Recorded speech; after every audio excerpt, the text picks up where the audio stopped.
John Miller, a Marine veteran in his 60s, thought his battles were long behind him. He only wanted to spend his later years restoring a 1937 Cadillac he had just bought at an auction. But that night, under the harsh glow of the garage lights, as he pulled apart the torn leather seat, his hands froze. Hidden beneath lay two weathered satchels filled with letters, family photographs, and gold jewelry that had slept for nearly a century. Beside him, Rex, his loyal German shepherd, growled softly, as if sensing a secret awakening from the past. Neither of them knew this discovery would unravel a forgotten legacy and reconnect generations across time. Before we begin, tell me where you're watching from. Drop your country in the comments so we can see how far this story travels. Detroit in winter had a way of testing every soul that dared to endure it. The wind came sharp off the river, dragging with it the smell of rusted industry and the mournful echoes of factories long since silenced. Snow lay heavy on the cracked sidewalks, piled against the forgotten corners of warehouses, while the sky pressed down with a dull pewter weight that made the city look as though it had been forged from iron and sorrow. On the quiet streets of the eastern outskirts, life moved at a slower, harsher rhythm, and in a modest house at the end of a narrow lane, a Marine veteran named John Miller prepared himself for another day.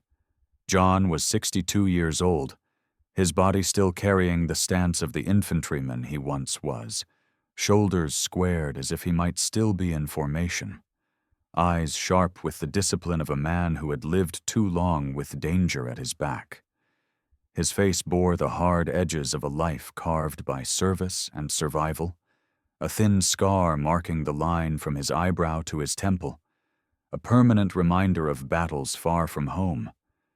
His jaw was heavy with stubble the color of steel shavings, and his hands, broad and knuckled, carried the roughness of years spent wielding both weapons and wrenches.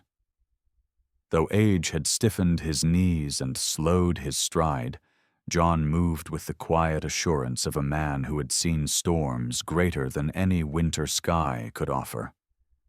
By his side padded Rex, a German shepherd 6 years old, his coat a blend of black and tan, thick enough to shrug off the cold, his amber eyes bright with loyalty and intelligence. Rex was no ordinary dog. His posture was confident, his ears scarred from past scrapes, his muscles taut beneath his fur. He was a protector and a companion, one who had learned to read John's silences better than words ever could. When strangers approached, Rex fixed them with a steady gaze that judged character faster than any conversation, but with children or neighbors he softened, lowering his great head for a gentle pat. Together, they were two soldiers of different wars, bound not by command, but by trust. The garage behind John's house was his sanctuary, a place where the bitter air of Detroit was shut out by the steady warmth of a heater and the familiar scent of oil, rubber, and old steel. Tools hung in neat rows upon pegboards, jars of screws and bolts were labeled in careful handwriting, and a workbench bore the weight of projects long abandoned or waiting their turn.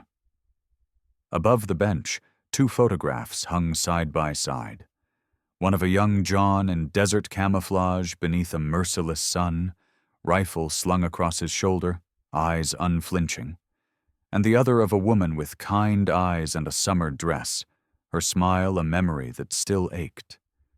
He rarely looked at the second photograph unless the night was long, for grief was a battle that could not be won, only endured. That morning, the radio murmured softly with old country songs, the kind that spoke of roads lost and loves left behind. John sipped bitter coffee from a chipped mug bearing his boot camp platoon number when his phone buzzed on the bench. It was a message from Dwight Dorse Dorsey, an old friend from his mechanic days. Dorse was a broad man with a booming laugh, a former linebacker who had traded shoulder pads for grease-stained overalls and later for the unpredictable world of estate auctions. He had a gift for spotting treasure where others saw junk, and a knack for convincing buyers they were lucky to pay double. The message was short. Preview today. Old iron you'll want to see beneath the words was a photo of a row of cars beneath tarps, snow crusting their shapes like tombstones. John stared at it for a long moment, the coffee cooling in his hand. Rex tilted his head as if to remind him that trouble often started with small choices. "Just a preview," John muttered, pulling on his heavy coat. Rex gave a single thump of his tail, unconvinced. The drive across Detroit was like moving through a graveyard of ambition. Empty lots yawned where houses had been. Factory skeletons stood like monuments to a past that refused to die, and yet life clung stubbornly to the edges. Children in bright coats trudging to school, shop owners sweeping salted steps, steam rising from manhole covers, as though the city itself breathed through its scars. John's old F-150 rattled over potholes, the heater humming, Rex sitting upright in the passenger seat, ears twitching at every sound. The auction grounds sprawled across the lot of a shuttered warehouse, the cracked asphalt dusted white with snow. Collectors and mechanics moved between rows of cars, some shining with polish, others little more than rusted bones. The air smelled of gasoline, old leather, and the sharp bite of cold metal. John found Dorse quickly, bundled in a thick parka, his cheeks red from the cold, his grin as broad as ever. "Marine?" Dorse greeted, clapping John on the shoulder before crouching to scratch Rex behind the ears. "Brought the lieutenant with you, I see." Rex allowed the touch, then looked away, already surveying the lot. "You said something worth the trip," John replied, his voice steady. Dorse led him past rows of cars until they stopped before a shape covered by a heavy tarp. With a flourish, Dorse pulled it back to reveal the long, sweeping lines of a Cadillac, 1937. Time had not been kind to it. The paint was dulled to gray, chrome fogged, the windshield clouded, the seats torn and sagging, but even in its ruin, the car exuded a kind of quiet majesty. Its grille rose proudly, its fenders curved with the elegance of another era. John stood silent, the breath rising from him in pale clouds, his gloved hand reaching to touch the cold metal. For a moment, he felt as though he were standing at the threshold of something greater than a restoration project, something that carried weight beyond rust and bolts. Dorse spoke of reserves and bidding wars, of dealers from Cleveland and museum buyers, but John barely heard him. The Cadillac seemed to whisper of forgotten journeys, of families once proud, of roads long vanished. He looked down at Rex, whose ears were pricked forward, eyes fixed on the car, as though he too sensed the history beneath its scars. "Just a preview," John repeated softly, but even as he said it, he knew the truth. The car had already chosen him. The dream he thought long buried stirred again, as restless as the wind curling around the silent warehouse lot. And in that moment, John Miller decided he would be at the auction. The auction yard was alive that morning, a restless hive of voices echoing against the corrugated steel walls of the old warehouse, mingling with the sharp cries of auctioneers and the scrape of boots on ice. Steam from coffee cups curled upward into the brittle Detroit air, and exhaust fumes from trucks and vans added a metallic tang to the winter morning. John Miller stood with Rex at his side, the German shepherd's breath rising in steady clouds, ears twitching with every shout and clatter. The old Marine tightened his gloves and scanned the crowd. These were not men and women who came for nostalgia. They came for trophies, investments, machines that could be stripped, polished, and paraded for profit. John had walked through men like this before, in younger years, in different uniforms, and he knew how to keep his ground. The crowd was a mixture of types. There was Mr. Lambert, a dentist from the suburbs, a plump man in his late 40s whose round glasses fogged every time he exhaled into the cold air. His parka was new and bright red, a little too clean for the setting, and he kept adjusting a Rolex on his wrist as if to remind others of its existence. Next to him, a pair of Cleveland dealers muttered to each other. One was tall and lean with a narrow jaw and slicked-back black hair. His name was Victor Russo, a man whose reputation for hard bargains was whispered among auction regulars. He had the kind of eyes that never rested, sharp and unkind, and his suit, though hidden beneath a long wool coat, was tailored to display wealth without subtlety. His partner was broader, with a square face shadowed by rough stubble, a man called Frank Doyle, whose broken nose and scarred knuckles told of fists used more often than words. These two men carried themselves with the confidence of those who had taken more than they had earned. John noticed them as surely as they noticed him, though he gave no sign. He had stood across from harder men and lived. Rex sensed the tension, shifting closer to John's leg, his eyes narrowing briefly toward Frank before returning to a calm, watchful stare. The auctioneer appeared then, a wiry man in his late 50s named Carl Jennings. He was tall, thin as a fence post, with thinning gray hair swept back from a long face, marked by the deep creases of one who had barked bids for decades. His voice carried a rolling rhythm, practiced and hypnotic, his words tumbling faster than thought, each number pitched like a drumbeat to pull money from pockets. He wore a brown trench coat that had seen too many winters and gloves with the fingers cut away to keep his grip on the gavel firm. When the tarp was pulled back to reveal the Cadillac 1937, the air changed.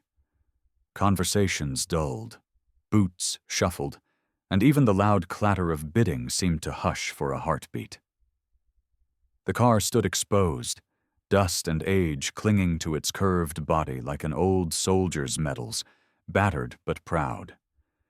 The chrome was dulled, the seats torn, the pew's tires sighing against the cold earth, but its presence was undeniable. It was not merely a machine, it was memory, history, and dignity carved into steel. John felt the pull deep in his chest, the way one recognizes a truth without words. He had seen men broken and rebuilt, weapons forged and discarded, but never had he seen a machine so alive with silence. He rested his hand briefly on Rex's head.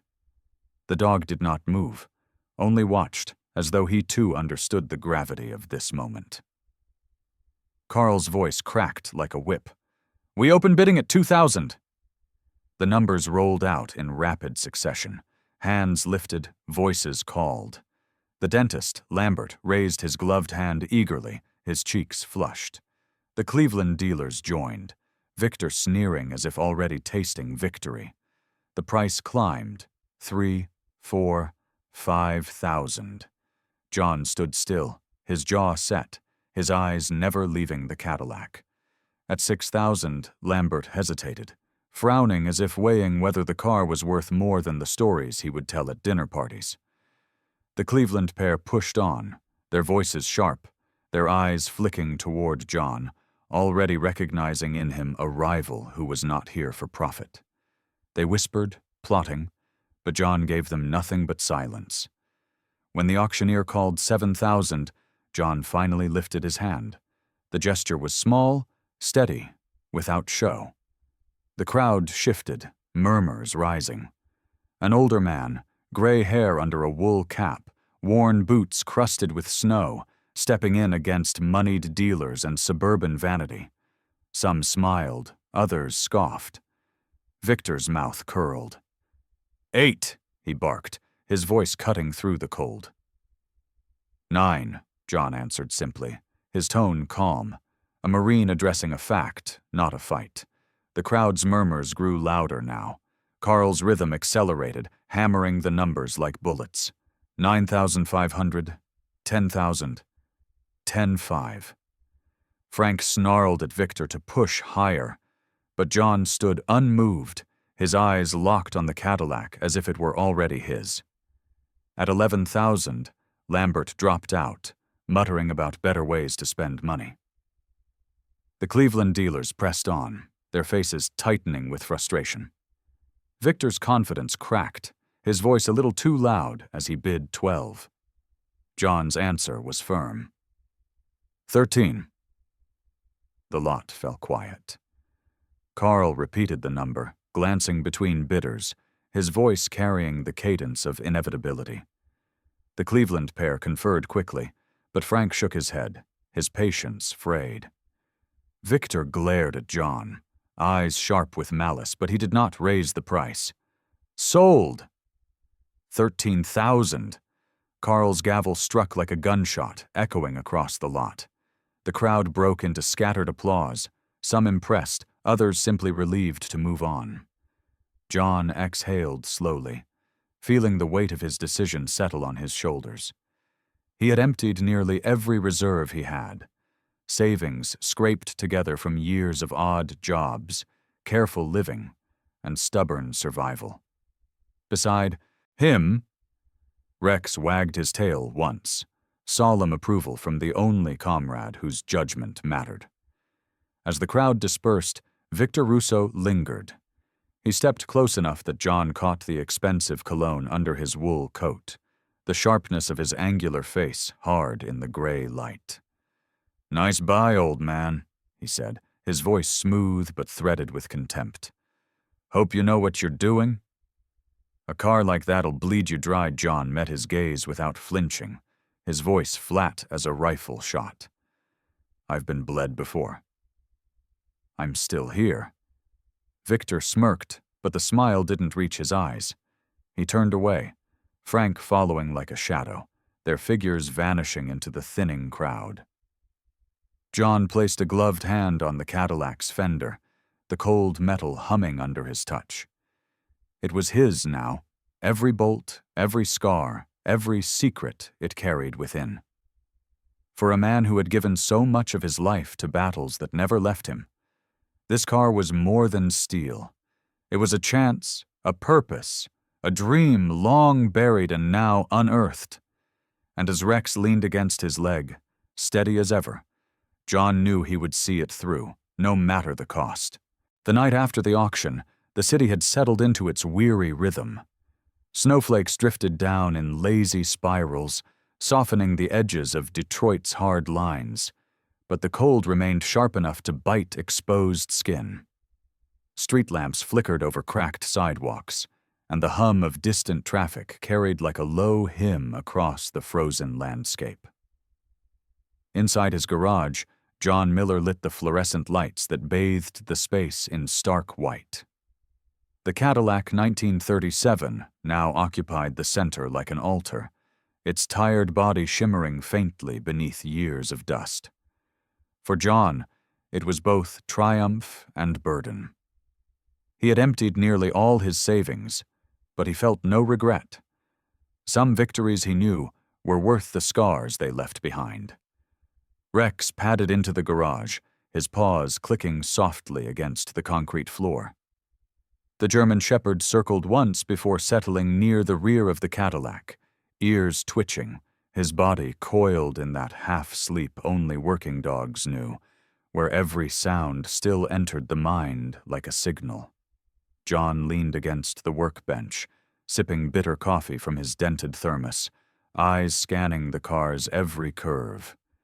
The torn leather seats, the clouded glass, the dulled chrome, every imperfection spoke of a story waiting to be told. Determined, he pulled on his work gloves and opened the driver's side door. The hinges groaned like old bones, protesting after decades of neglect. Dust swirled in the cold air, and the smell of decayed leather and mildew rose, earthy and thick. He knelt inside, pulling at the seams of the front bench seat, inspecting the frame and springs. Nothing unusual. His fingers traced rust, fabric, and stuffing that had given way to time. He shifted to the rear, The back seat sagged, seams split wide enough to show yellowed foam and torn burlap. Yet when he pressed down, it resisted with an unnatural firmness, as if something more than springs lurked beneath.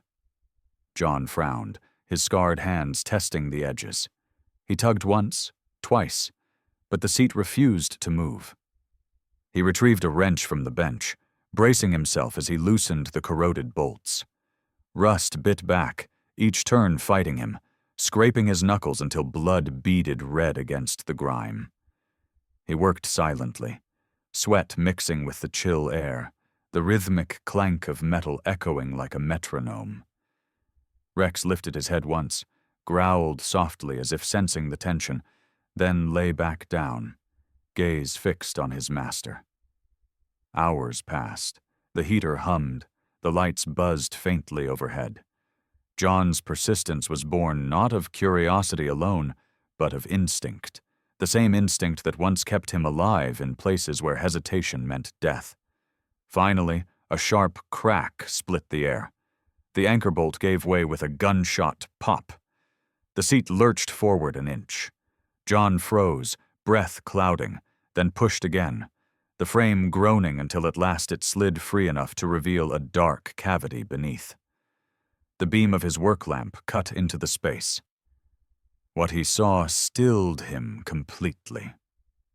2 leather satchels lay wedged in the hollow, their surfaces cracked and stiff, the buckles tarnished green with age. They were coated with a thin film of dust, as though they had been sealed away since another world had ended. John reached out slowly, hands trembling in a way they never had in battle. He brushed away the dust, feeling the stubborn hide of the bags. His mind whirled with questions. Why had they been hidden? Who had placed them here? What stories did they carry? He set the satchels on his workbench, their weight heavier than expected, as though history itself pressed against the leather. Rex stood now, tail stiff, ears pricked forward. The dog circled the bench, nose twitching, then sat firmly beside John, gaze unblinking. It was as though Rex understood that something sacred had been unearthed. John did not open the bags immediately. Years in the Marines had taught him that timing was everything, that some doors should only be opened when a man was ready to face what lay beyond. Instead, he sat heavily on his stool, elbows on his knees, staring at the satchels under the harsh light. The garage was silent save for Rex's slow breathing and the faint hum of the heater. Outside, snow tapped softly at the windows, as if urging him to act. The night stretched on, heavy with expectation. John's heart pounded in his chest, not with fear but with the sense of standing at the edge of something larger than himself. He had come for a restoration, for bolts and paint and polished chrome. Instead, he had stumbled onto a mystery sealed away for nearly a century. He rubbed his scarred knuckles, the blood dried now, and whispered almost to himself, "What have you been hiding all these years?" Rex pressed against his leg, a silent reminder that whatever came next, they would face it together. John leaned back, the fluorescent light catching the silver in his stubble, and knew this was no longer just about a car. This Cadillac had chosen him, and the secrets buried within its frame would demand answers. And so, under the weight of Detroit's winter night, John Miller stared at the satchels and felt the past stir awake, patient no longer. The garage was silent except for the low hum of the heater and the occasional crack of ice sliding from the roof outside. John Miller sat before the workbench, the 2 weathered satchels resting like relics in the harsh fluorescent glow. Rex lay close by, his head on his paws, but his amber eyes fixed on the table, as though guarding the secrets within. For hours John had resisted opening them, but as midnight gave way to early morning, curiosity and duty merged into a single resolve. He pulled the first satchel closer, the leather stiff beneath his gloves, the brass buckle groaning as if reluctant to yield after decades of silence. With a final tug, the strap gave way, and the flap lifted, releasing a musty scent of age and forgotten rooms.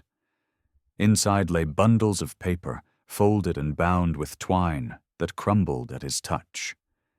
He drew one out gently, unfolding it with hands that had once disarmed rifles under starlight. The paper was yellowed, edges brittle, but the handwriting was elegant and precise.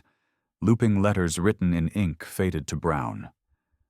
At the top was a date, 1932. He read aloud in a low voice, the words shaping themselves into a story across time. The letter spoke of struggle and perseverance, written by a man named Nathan Johnson. Nathan's voice came through clear despite the years, describing the hardships of keeping a jewelry shop open during the Great Depression, of protecting his wife Lydia and their 2 children, Samuel and Grace, from the wolves of poverty and prejudice that prowled outside their door. John's chest tightened as he imagined it. The quiet courage of a man who fought battles not with rifles, but with resilience and craft. One by one, he unfolded more letters. Some spoke of love, tender words from Nathan to Lydia, promising brighter days. Others detailed the fear of robberies, the collapse of banks, the mistrust that shadowed a black man trying to build a business in 1930s Detroit. Interspersed were receipts, careful notes on gold purchased and silver sold, proof of a man meticulous and proud of his labor. The second satchel revealed photographs, black and white images curled at the corners, showing a tall, broad-shouldered man with dark skin and steady eyes, his hair cropped short, his suit pressed, standing with dignity despite the weariness in his expression. This was Nathan Johnson. In one picture, he posed outside a small shop, the sign above the door reading "Johnson's Fine Jewelry," his arm draped around Lydia, a slender woman with gentle features, her hair pinned neatly, her smile reserved but luminous. At their feet stood Samuel, a boy of about 10 with thin limbs and a serious gaze, and Grace, perhaps 7, with bright eyes and braided hair tied in ribbons. The Cadillac appeared in the background of one photograph, gleaming and new, a symbol of success and pride for a man who had carved his place against the odds. John spread the photographs across the bench, his rough hands trembling as he arranged them. The jewelry inside the bag glittered dully beneath the lights, gold pocket watches engraved with initials, rings adorned with modest gems, necklaces coiled like sleeping serpents. Each piece was heavy with meaning, not just wealth, but heritage, the careful accumulation of a life's work. As he stared, the weight of history pressed against him. He thought of his own father, a factory worker with hands as scarred as his own, who came home exhausted but proud, who believed in the dignity of labor no matter how little it paid. John remembered the sting of injustice from his own youth, being turned away from places for the color of his uniform after returning from war. The paradox of serving a country that did not always serve its soldiers. And he imagined what it must have been for Nathan Johnson, a black craftsman in the 1930s, facing not just economic collapse, but the cruel walls of prejudice at every turn. The clock ticked on, but John barely noticed. The letters spoke to him like old comrades across time, their inked words carrying the weight of battles fought quietly but fiercely. He whispered the names, Nathan, Lydia, Samuel, Grace, as though speaking them aloud could keep them from fading.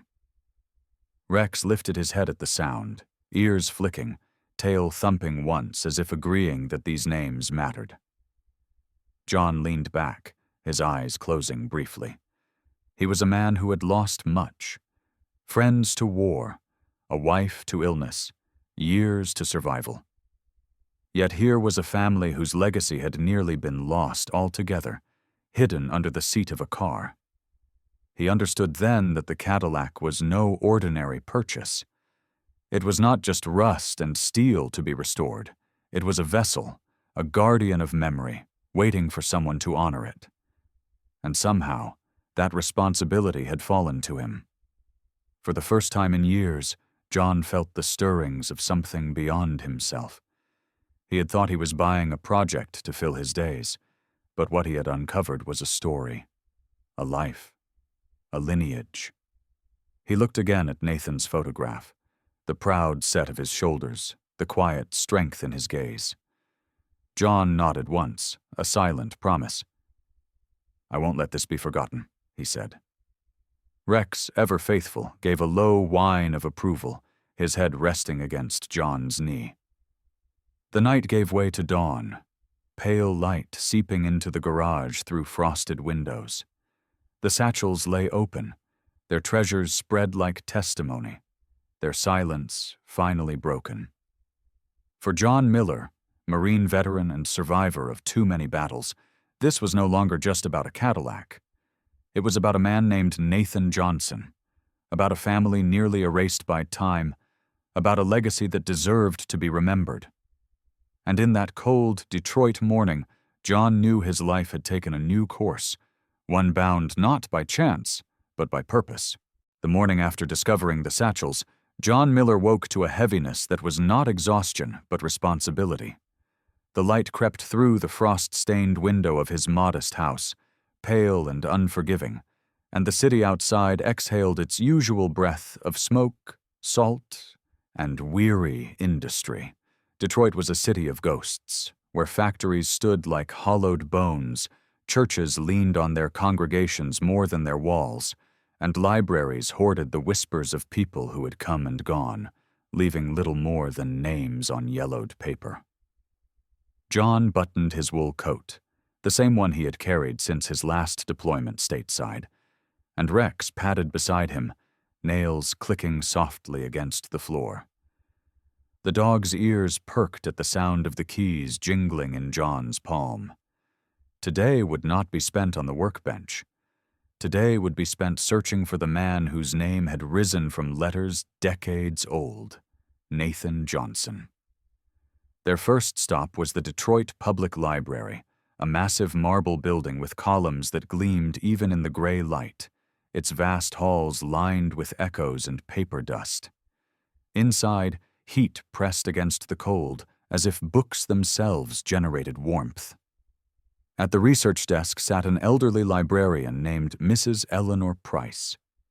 She was a woman in her 70s with thin silver hair coiled neatly at the back of her head, wire-framed glasses that magnified her pale blue eyes, and hands that shook slightly when she turned pages but moved with certainty when arranging the records. She spoke in a calm, measured tone, the kind of voice that had read aloud to generations of children and shushed countless noisy students. When John explained what he was looking for, records on a black jeweler from the 1930s named Nathan Johnson, Eleanor tilted her head thoughtfully. "That was a difficult time," she said softly, her fingers tracing the wooden desk. "Names slipped through cracks when people weren't given equal footing to begin with." She led him to the archive section, where drawers of index cards stretched like an endless puzzle. For hours, John combed through microfilm reels, the machine humming, the screen glowing with fragments of old newspapers. He found advertisements for Johnson's fine jewelry dated 1931, a small announcement about Nathan donating to a church fundraiser, and then nothing beyond 1939. The trail seemed to vanish as abruptly as it began. Next, John visited a church on the west side, a red brick building scarred by time but still crowned with a white steeple. Inside, stained glass filtered what little sun broke through the clouds, casting colors across wooden pews worn smooth by decades of prayer. A pastor emerged to greet him. Reverend Charles Hayes, a tall man in his late 60s with dark skin, a full beard streaked with gray, and deep-set eyes that carried both sorrow and kindness. He moved slowly, one hand resting on a cane carved with intricate crosses, the result of a leg injury from his younger years when a construction accident nearly ended his livelihood. His voice was deep, patient, and weighted with wisdom earned not in books, but in years shepherding a struggling congregation. When John showed him one of the photographs from Nathan's satchel, Reverend Hayes stared at it for a long time. "I remember stories," he said at last. "Nathan Johnson was known here. Honest, skilled, determined to give his children a better chance. But records? Fires destroyed some, neglect erased others. I fear you won't find all the answers in buildings like this. You'll need the living memories, those who still carry pieces of the past in their hearts." That led John and Rex to a nursing home on the outskirts of the city, a squat brick complex where time lingered in quiet halls, scented of disinfectant and fading perfume. There he was introduced to Mrs. Dorothy Collins, a resident in her 80s. Dorothy was a petite woman with snow-white curls framing a face mapped by countless wrinkles. Her voice wavered, but still carried the sweetness of the girl she once was. She wore a pale yellow cardigan and pearl earrings that dangled lightly against her weathered skin. When John asked if she remembered Nathan Johnson, Dorothy's eyes lit with recognition. "Of course," she said, clasping her hands together. "My mother used to take me downtown to his shop. I remember the sparkle of the jewelry in the cases, and how Mr. Johnson always bowed his head slightly when greeting customers, polite as could be. He was a tall man, strong but gentle. His wife, Lydia, oh, she was graceful, always with a ribbon in her hair. Their children. Samuel was serious, always helping his father polish glass, and Grace had the brightest laugh." Dorothy's voice cracked. But one day the shop was closed. Doors locked, windows dark. No one seemed to know why John thanked her, his heart heavy. Each piece he gathered deepened the mystery instead of solving it. Nathan had lived, worked, raised a family, built a reputation, and then vanished from the city's records like a candle snuffed in the wind. That evening, back in his garage, John spread the letters, photographs, and notes across the bench once more. Rex sat close, his breath warm against the cold air, his gaze steady as though reminding John he was not alone in this pursuit. The city outside groaned with the sound of snowplows and distant sirens, but inside the garage, only silence spoke. John traced the handwriting on one of Nathan's letters, imagining the weight that man had carried, the odds he had fought against, and the legacy he had tried to preserve. The more John uncovered, the clearer his purpose became. This was no longer a hobby or curiosity. He had stumbled upon a responsibility, a duty as binding as any he had sworn in uniform. Somewhere, descendants of Nathan Johnson might still be living, unaware of the treasures and stories left behind. Somewhere, a missing chapter of Detroit's history waited to be pieced back together. And John Miller, with Rex by his side, would not stop until he found them. The search stretched into months. Winter gave way to a weary spring, and Detroit bloomed reluctantly, tulips rising against soot-stained curbs, while the air carried both the scent of thawed earth and the exhaust of trucks rumbling through battered streets. John Miller had spent countless days in libraries, archives, and conversations with elders who remembered fragments of the Johnson name but offered no firm trail. Each dead end gnawed at him, but he pressed forward with the patience of a Marine who had once waited days for orders in silence, knowing that time itself could be a weapon. One humid afternoon, as Rex trotted beside him through the quiet corridors of the Wayne County Records Office, John stumbled upon the clue he had been chasing. A marriage record from the early 1970s listed a Samuel Johnson, age consistent with the boy in Nathan's photograph, married to a woman named Evelyn Moore. The handwriting was faded but legible, and John's pulse quickened as he copied the information down.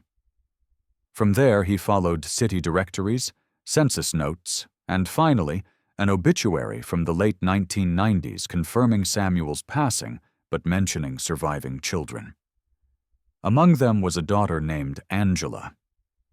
Angela Johnson lived in a modest neighborhood on the city's west side, in a weather-worn brick house with ivy climbing its walls.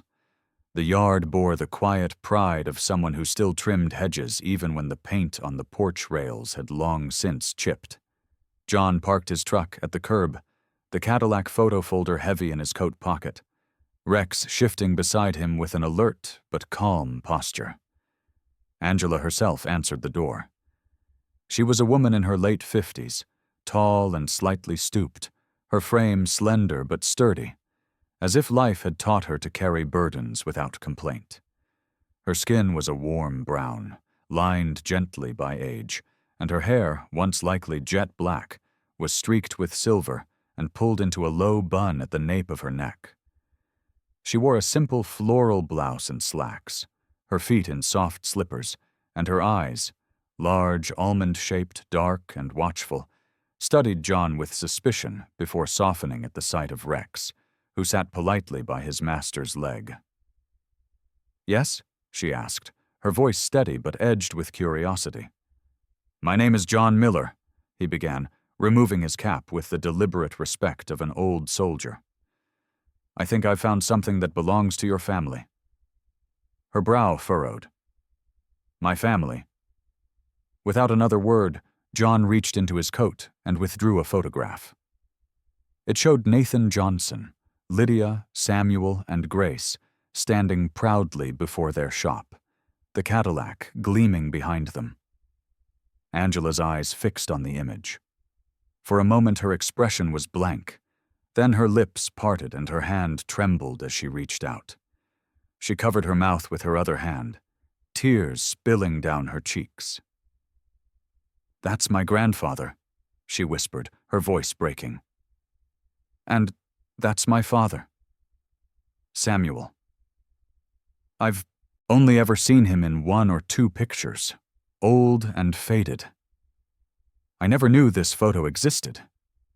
She sank into a chair just inside the doorway, clutching the picture to her chest. John stepped inside at her invitation, Rex lying down near the door as if understanding his duty was to guard the threshold. The house was modest but warm, filled with family photographs, books stacked neatly on shelves, and the faint smell of lavender. Angela wiped her eyes, trying to compose herself, but her voice still wavered. "We always knew so little. My father never spoke much about his childhood, just that times were hard and that his family had a jewelry shop once. But then everything was gone. He carried that silence like a stone all his life." John laid the folder on the table and slowly revealed the letters, the photographs, and the jewelry pieces he had found.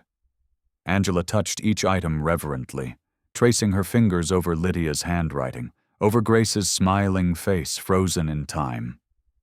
She wept openly now, not with despair, but with the bitter-sweet release of discovering roots she thought lost forever. "Where did you find all this?" she asked, looking up at John with wide, tear-filled eyes. "In the Cadillac," John replied quietly. "It was hidden under the back seat. Your grandfather must have put it there to keep it safe. The car ended up at auction, and by chance, or maybe by providence, I bought it. I couldn't let these things disappear. They belonged to someone. They belonged to you." Angela reached across the table and grasped his hand firmly, her grip strong despite the tears. "You have no idea what this means.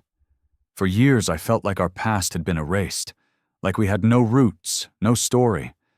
You've given us back a part of ourselves." John's throat tightened. He had faced firefights, watched comrades fall, endured nights of loss. But the sight of Angela holding her family's legacy struck him deeper than any battlefield. In that moment, he understood the true mission that had found him. Not just to restore a car, but to restore memory itself. Rex rose and walked closer, placing his great head on Angela's knee. She smiled through tears and stroked his fur, the bond between man, dog, and family sealed in that small gesture. As evening light filtered through the curtains, Angela promised to show the letters and photographs to her children and grandchildren, to tell them the story of Nathan and Lydia Johnson, of Samuel and Grace, of resilience in the face of hardship. John listened quietly, his heart full. When he left that night, the Cadillac still waiting in his garage, John knew that his journey had changed shape. It was no longer about fixing rusted metal and worn leather. It was about bridging generations, carrying voices from the past into the present, and ensuring that a family long silenced by time could speak again. Spring ripened into summer, and Detroit wore its heat like a stubborn coat. The city hummed with the sound of traffic and construction, with voices drifting from porches and radios buzzing from open windows. But inside John Miller's garage, the world was narrowed to one mission. The Cadillac 1937 stood at the center beneath harsh fluorescent lights, its weary frame surrounded by tools, parts, and the smell of grease and gasoline. For weeks, John and Rex lived in this rhythm, long hours, steady work, the grind of wrenches and the hiss of welds filling the air like a hymn of labor. John moved like a craftsman reborn. His broad shoulders, though stooped with age, carried new energy. His scarred hands, calloused from rifles and tools alike, found purpose in every bolt tightened, every panel restored. Rex kept vigil through it all.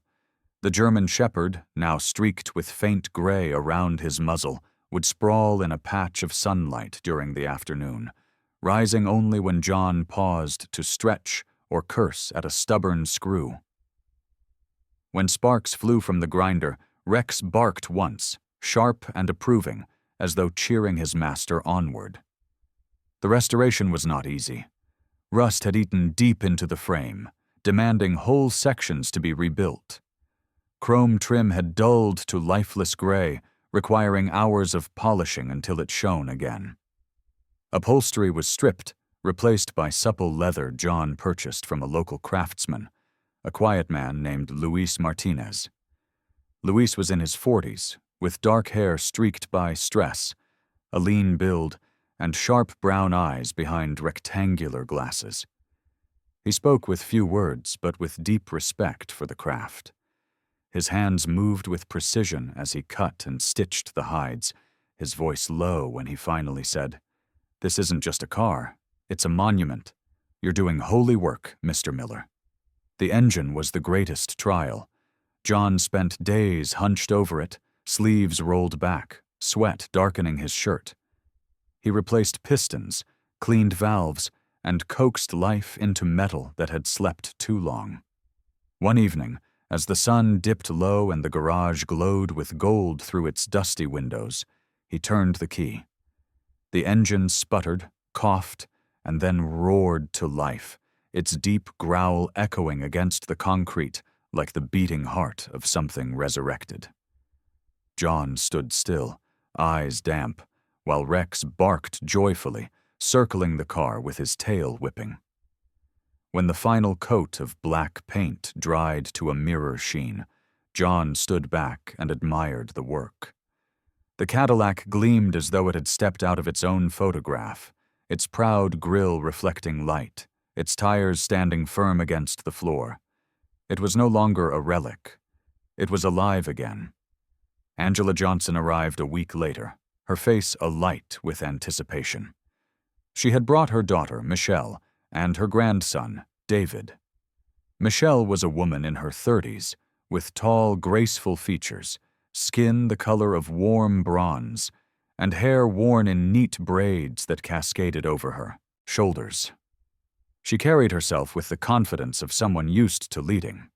Indeed, she worked as a high school teacher, known for her firm kindness and unyielding belief in her students.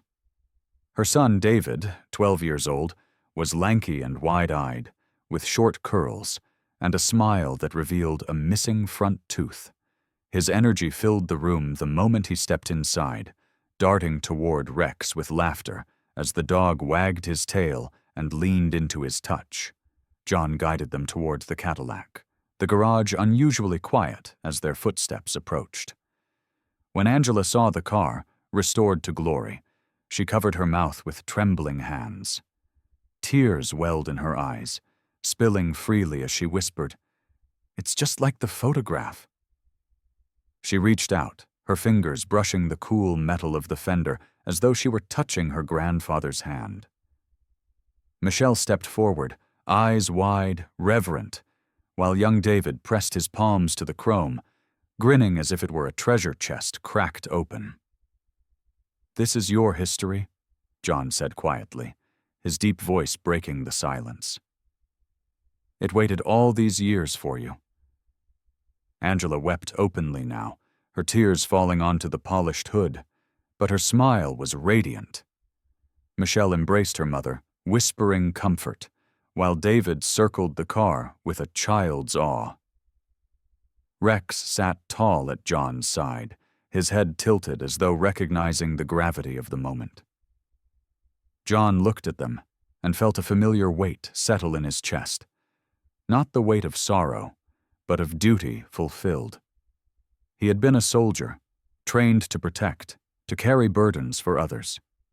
Now he understood that this mission was no different. He had fought rust instead of rifles, silence instead of enemies, but the victory was the same. Something precious had been preserved. Angela turned to him, her eyes wet but fierce with gratitude. "You didn't just restore a car, Mr. Miller." "You restored a piece of us," John nodded, his silver stubble catching the light. "It wasn't just me," he said, glancing at Rex. "We both knew it had to be done." That night, as the Johnson family lingered around the Cadillac, their voices hushed with awe, John stepped back and let the moment wash over him. The car stood not as steel and rubber, but as a bridge, between past and present, between a man who fought to save his family's legacy and descendants who now carried it forward. For John Miller, it was more than a project. It was a mission completed, a final salute to both Nathan Johnson and his own life of service. And in the soft quiet of the garage, with Rex lying content at his feet, he felt a peace he had not known in years. Sometimes, miracles are not thunder and lightning. Sometimes, they are found beneath torn leather seats, in yellowed letters, in the tears of a granddaughter touching her grandfather's legacy for the first time. What John and Rex uncovered was not just history. It was proof that God leaves no story truly forgotten. Just as He restores broken hearts, He can restore what the world thought was lost. In our own lives, we all carry rusted places, memories we think have no worth, burdens we believe are too heavy. But through patience, courage, and God's grace, those places can be restored. Like the Cadillac reborn, so too can our faith, our families, and our futures shine again. If this story touched your heart, I invite you to share it with someone you love. Leave a comment about what it meant to you, and subscribe so you don't miss the next journey of hope and redemption. And may God bless you and your family, wherever you're watching, with peace, strength, and the reminder that no legacy and no soul is ever truly forgotten.